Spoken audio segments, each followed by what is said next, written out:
So, hi, Tim. Hi, Kandis. How are you doing? Good. I'm doing great.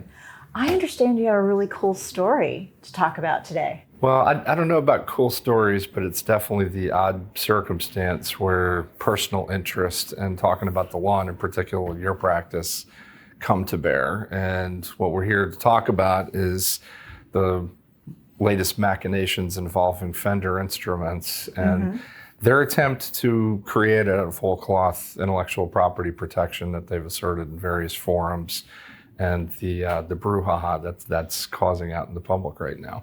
I've been playing guitar since, 1985. Yeah. I'm actually someone gone to see your band. They're great. Yeah, well, Lots of fun. We're pretty fun. And we're playing original music too, but I actually own multiple Fenders. So today I've brought an original American standard Fender Stratocaster, which is the guitar that's at issue. So I'm definitely a Fender product connoisseur and someone who has my own personal reaction to what they're doing that I think is very consistent with the marketplace reaction, which people have not been happy with what Fender's been doing. And to the point that it's actually becoming, known outside of just guitarists per se, and it's becoming more of like a publicly known thing.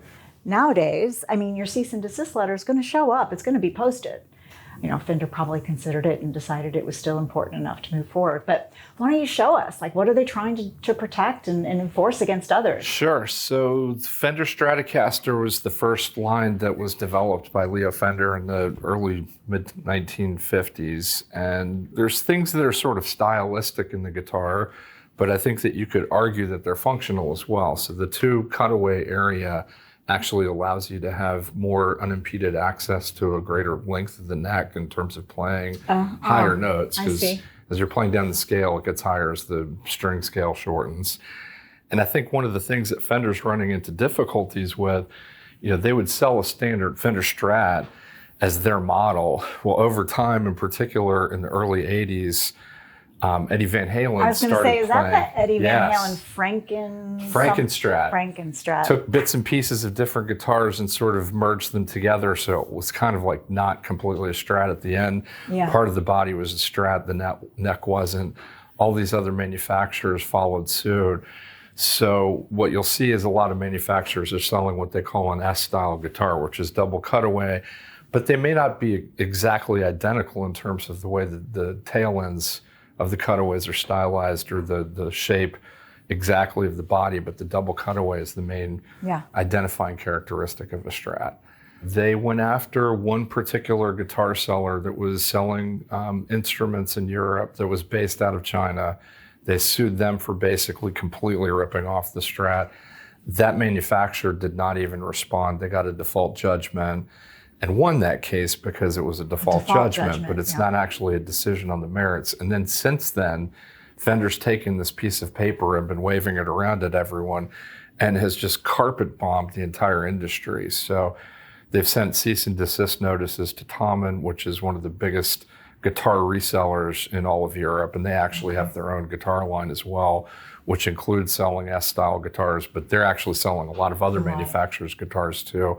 They've sent a cease and desist notice to the manufacturer of PRS guitars, which sells an S-body guitar, but it's basically like a super-powered version of the Strat.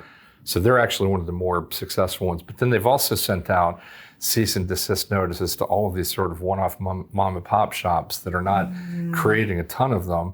And then the question is, okay, what is it that's supposedly violating copyright? They've been questioned in the press, and their answer has been, well, we're not just trying to protect the double cutaway body style, it's whether it's exactly the same, but discerning what their strategy has been, in particular after they sent the notices to PRS, people are kind of really being very skeptical that they're doing anything but protecting the double cutaway design. Yeah. Well, that's an interesting comment because, okay, if something is identical, right, as a layman, you're like, oh yeah, that's a copy, that's not cool.